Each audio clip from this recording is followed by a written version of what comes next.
हां. माझी म्हणजे 15 लाखाची फसवणूक झाली हां.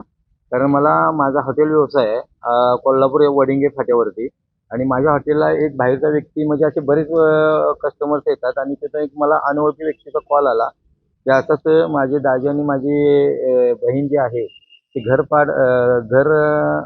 पाडापाडीची कामं करतात आणि एका मारवाड्याचा वाडा पाडलेला आहे आणि त्या वाड्यामध्ये सोन्याचे कॉइन्स गावलेले आहेत एका माठामध्ये आणि ते माठ जो आहे त्याच्यात पूर्णतः सोन्याचे कॉइन्स आहेत आणि ते कॉइन कमी किमतीमध्ये आम्ही तुम्हाला देतो आणि तुम्ही ते कॉइन चेक करायला या. 30 तारखेला मला कॉल आला. मी त्या व्यक्तीला ओळखत नव्हतो, काय नव्हतो. तो अनोळखी व्यक्ती होता.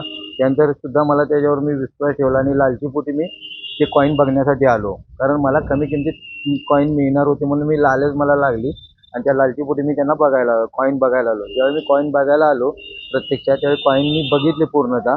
तर त्याच्यातला एक कॉइन उचलून घेतला आणि मला त्यांनी दिला आणि तो कॉइन पूर्णतः खरा होता. एक कॉइन दिला त्यावेळी. मग आमची जी डील होती ती 50 लाखाला ठरली. 3 किलो 300 ग्रॅमची आणि त्या 3 किलो 300 ग्रॅमची डील 50 लाखाला ठरल्यानंतर प्रथम त्यांना 20 लाख रुपये द्यायचे होते. कारण 20 लाख रुपयाची व्यवस्था काय माझ्याकडनं झाली नाही.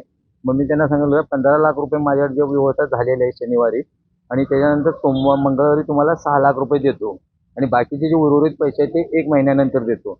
ज्यावेळी आम्ही 15 लाख रुपये घेऊन नांदखेड फाटा इथं आलो. पाचूरच्या बाजूला नांदखेड फाटा आलो. त्या नांदखेड फाट्यावरती आल्यानंतर मला त्यांचा कॉल आला, की असं-असं नांदखेड फाट्यावरती तुम्ही या. नांदखेड फाट्यावरती आल्यानंतर आम्ही 15 लाख रुपये त्यांना कॅश दिली व त्यांनी मला 3 किलो 300 ग्रॅमचे नाणी दिलेत. तर ते नाणी पूर्णतः खोटी निघालेत आणि आमचे जसे कॅश त्यांना मिळतात, त्यांनी तिघांनी त्यांचे मोबाईल बंद करून ठेवलेत आणि माझी त्यांनी फसवणूक करून आम्हाला पूर्णतः एका म्हणजे चांगल्या परिवाराला पूर्ण फसवलेलं आहे आणि आम्हाला पूर्ण अडचणीत आणलेलं आहे त्यांनी आता.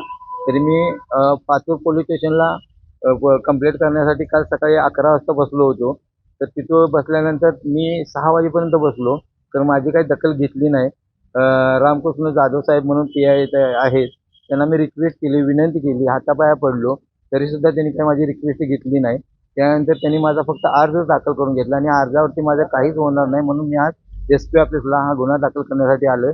तरी मला कुठेतरी न्याय मिळावा आणि हे झालेल्या प्रसंगातून मला बाहेर काढावं आणि माझ्यानं ही खरंच लालचीपोटी झालेली चूक आहे आणि अशी चूक कोणी भविष्यात कधी करू नये आणि जर असं केलं तर आणि कित्येक लोकांना ती लोकं फसवतील.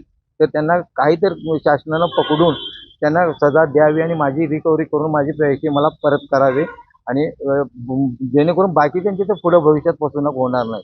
हीच फक्त माझी शासनाची विनंती आहे आणि माझी रिकव्हरी करून माझे 15 लाख रुपये मला मिळवून द्यावे.